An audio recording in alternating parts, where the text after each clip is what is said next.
This time on Psychic Investigators. In small-town Georgia, a man is murdered in his own bed. It was a violent crime, and it touched the very core of this community. There are no witnesses and no murder weapon. We didn't have much of anything. But the family wants answers. He didn't deserve this. Our family was desperate. They call in psychic Phil Jordan. Can he find the killer among them? I realize it's a woman. She's horrified herself she's doing it and amazed that she can do it.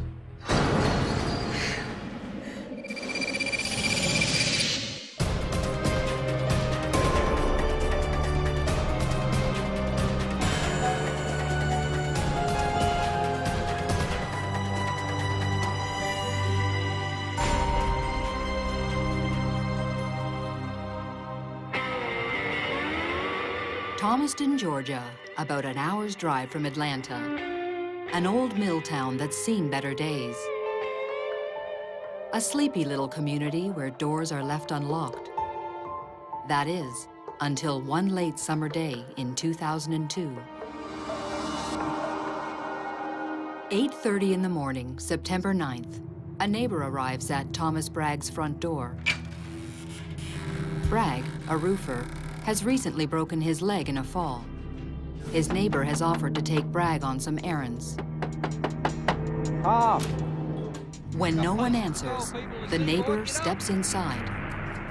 In the bedroom, he makes a disturbing discovery.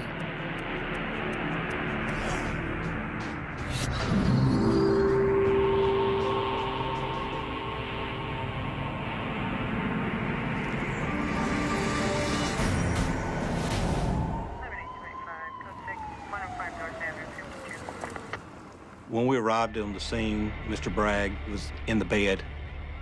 He had the pillow over his face. Sergeant Tim Ledbetter is the lead investigator. He was tucked in the bed like somebody had placed him there. But who? The killer? This is murder. Ledbetter calls the Georgia Bureau of Investigation for help. Special Agent Vaughn Estes immediately rules out robbery as the motive. This doesn't look right. You've killed a man here in this room. You didn't take anything. You didn't disturb anything. Everything's still in its place. This is TGA Action News. Mike Ellerby reporting. A shocking discovery in Thomaston this morning. Police found the body of 46-year-old Thomas Bragg in his Fifth Avenue home. Police are asking anyone who has information about the case to call the Thomaston Police Department. Tom's daughter from a previous marriage is stunned by the news. My boss showed up and took me to my mother's house. Nobody would tell me anything. When I got to my mom's house, my mom told me what had happened to my dad. I was a daddy's girl. It was devastating. Tom would do anything for anybody. He loved people. He was kind. I mean, Tom would give you the shirt off his back. He didn't deserve this. Tom and his twin brother Tim ran a roofing company in Thomaston. Everyone knows them. This case was a violent crime, and it touched the very core of this community. Everyone wanted closure to this case. And they wanted answers. Someone walked right in the front door, killed a man in the bed, and walked right back out the front door, and no one could believe that that could happen in Thomaston. It's a quiet, sleepy little town. But there was nothing quiet about Tom's marriage. His wife, Mary Ann, had been meeting men on the internet. Tim had been there earlier that day, and he said that they were fighting. My dad, he was pretty upset with the relationships that she had on the computer. But they had always fussed and fought. They had never gotten along, so this was nothing new to me. I told Tim Ledbetter that Mary Ann did not kill Tom, but I knew there was someone out there who did. Anytime you have a husband killed in the marital home, the spouse is going to be one of your top suspects. When Mary Ann Bragg arrives home, she's informed of Tom's murder and taken in for questioning. We took her into interview custody, towed her vehicle to check it out for any blood, any fibers. But during that interview, something disturbing emerges. Marianne is not acting like the grieving wife. There was no concern. There was no talk of the funeral. There was no talk of who killed my husband. There was no talk of anything emotional. It was very cold. During the interview, I was not getting the impression that she was a grieving widow. I was getting the impression that she had just been happily divorced. The clothes that she had on was sent to the crime lab. Despite Marianne's unusual behavior, police have little to go on. Her vehicle and clothes come back from the lab, and they're clean. Even her alibi checks out. She was in LaGrange, 30 miles away at her psychiatrist's. There is no hard evidence to tie Marianne Bragg to her husband's death. Weeks go by. Tom's friends, family members, co-workers, and neighbors are interviewed and re-interviewed. But nothing. With no new information, the case is going nowhere fast. There was always that hope that something new would turn up. A little bit of information that could be the glue to put a lot of puzzle pieces together. Weeks turn to months, then years. The investigation goes stone cold. 2 years after the homicide, we still didn't have much of anything. I was more or less at my wit's end. You want to bring closure for these people, and when you know, beyond any shadow of a doubt in your mind, you know who did it, you know why they did it, but when you move from that into the trial, you have to have something substantial, and that's where we were not at. You may get one bite at the apple and miss. We called the police department every week, but after so long, you kind of grow used to, not having hope. I felt like Tom's murder will never be solved. I have got to find someone to help with this case. And then one night, she does. Tom's sister sees a television program about Phil Jordan, a psychic who has helped police on hundreds of unsolved cases. A psychic had never crossed my mind in my life. You hear so many horror stories about psychics, but we were desperate. When Linda calls Jordan at his home in upstate New York, all he asks for is a photo of the victim. No other information. When I work a police case, I take a picture of the person involved in the case, and I look at that picture and mentally perceive them as if it's like an intense daydream or a video going on in my head. Sometimes it moves rather slowly, but most of the time it moves very, very rapidly. It's very much like I'm walking with that person. December 2004, Phil Jordan and Linda Hunt talk over the phone. Phil records the session. What he says next could reignite the case, but will the police listen? Some sort of a blunt instrument, but having a sharp edge on one side of it.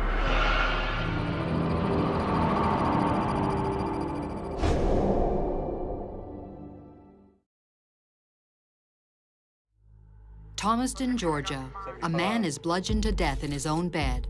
After 2 years, the case is cold. Desperate for answers, the family contacts psychic Phil Jordan, who immediately zeroes in on the murder weapon. Some sort of a blunt instrument, but having a sharp edge on one side of it.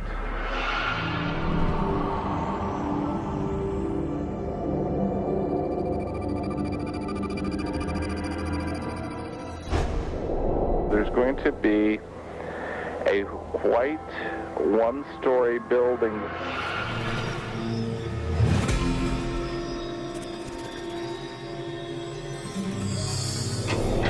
Maybe would have been doctor's offices or something of that nature. And it feels like there's got to be a man connected with that somehow has knowledge of or was involved in the commission of the crime. A white building. A blunt object. What does it mean? When I hung up that phone, I was on cloud nine. I knew we were fixing to get some help with Tom's murder. Thomas was a twin, and I can't perceive anything like that happening to my twin or a sibling and having it be unresolved. So I felt, for Linda's sake as well as for Thomas's sake, I had to do what I could to help resolve this case. But will the police take the word of a psychic seriously? I wasn't comfortable talking with Phil. I was always taught the scientific way of doing a case. You know, going for the evidence, going for the fibers, going for the fingerprints. Someone that saw something that didn't see something, I never believed. But we heard several things that nobody else would have known about the case except for the ones that were working the case. We still felt that Mary Ann was the key suspect, but still in 2004, we did not have the proper evidence to convict her, but we were still hopeful. 7825, code 6, 105 North Avenue. Although skeptical, the police have nothing to lose. They decide to bring Jordan to Thomaston. First place we went to was the location of the murder. No one had lived there since the murder. 7825, code 6. We allowed Phil to be on his own. We let him guide us. You immediately begin to feel the morbidity, the darkness of what happened there.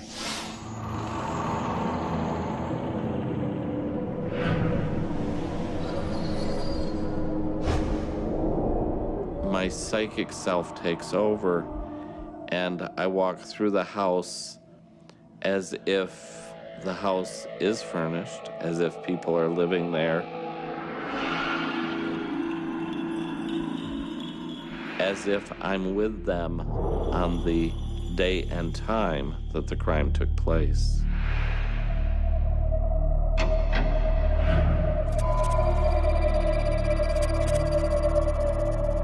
He kept seeing dollar signs. He mentioned that the reason that Thomas was killed was a good possibility that the motive was for money. When Phil, he was giving us the impression of what he saw, he didn't know that we knew about the insurance policy. We didn't tell him that we knew about the insurance policy. The police know that Mary Ann took out a $25,000 life insurance policy 7 months before Tom's death. But that on its own isn't enough to build a case. And to the left, there's a room that's intriguing to me, psychically intriguing. There's something about that room.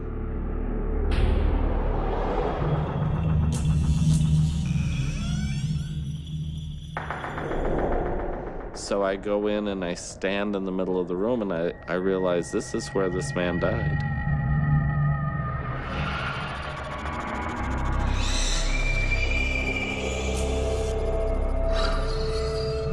He ended up taking us into the room where the murder had occurred without us even telling him where it was. He was able to tell us where the bed was laying, how Thomas was laying in the bed that nobody else knew about. It kind of hit home. It really did. Now the psychic seems to be channeling the victim.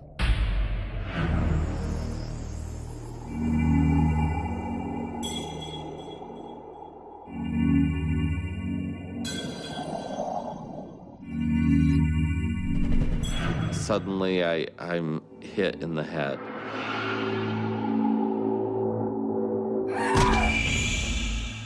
I can't move. This is somebody I knew, somebody that I loved. Why are they doing this to me? Even more chilling. Now he becomes the killer.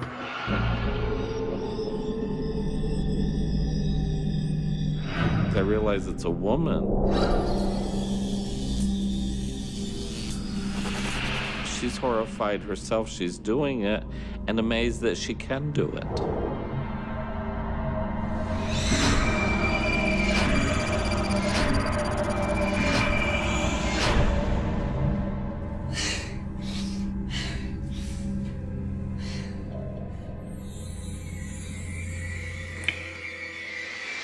How the person was swinging the item. He gave us the picture of a hammer, where she might have stood.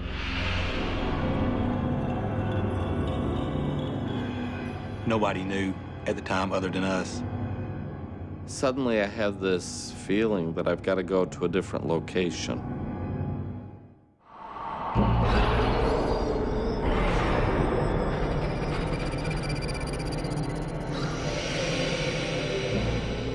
I leave the room, tell the detectives we've got to get in the car, and I will direct you to where we have to go. He wanted to get in the car and drive.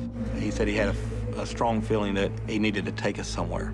I just wait and see why I'm going where I'm going. He'd never been here before in his life, didn't know the town, didn't know the streets. He told me to start turning at certain roads.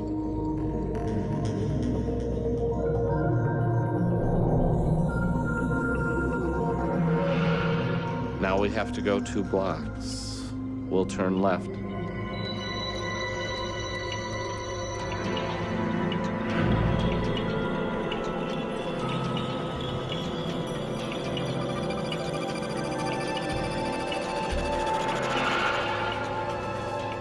I say we have to go to the end of the street.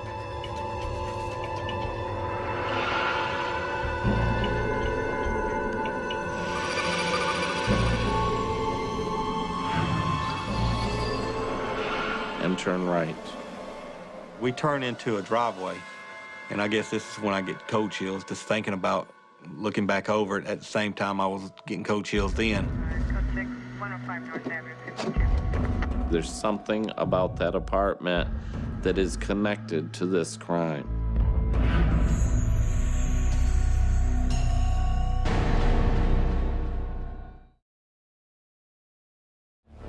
In Thomaston, Georgia, psychic investigator Phil Jordan is helping the police find the killer of Thomas Bragg. Jordan leads them to a house. But why this one? We turn into a driveway, which was an apartment complex. We pulled right in front of Mary Ann Bragg's front door, where Mary Ann Bragg was living at this time.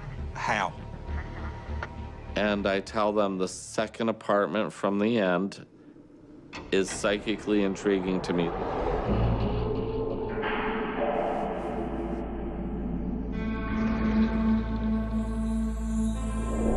There's something about that apartment that is connected to this crime, and there is no doubt in my mind. That was just amazing. Without being told anything, Jordan has taken the cops straight to their original prime suspect's new home. They are convinced now, more than ever, that Mary Ann Bragg killed her husband. Before leaving Thomaston, Jordan offers the police more intriguing psychic clues. I sense copper, Louisiana,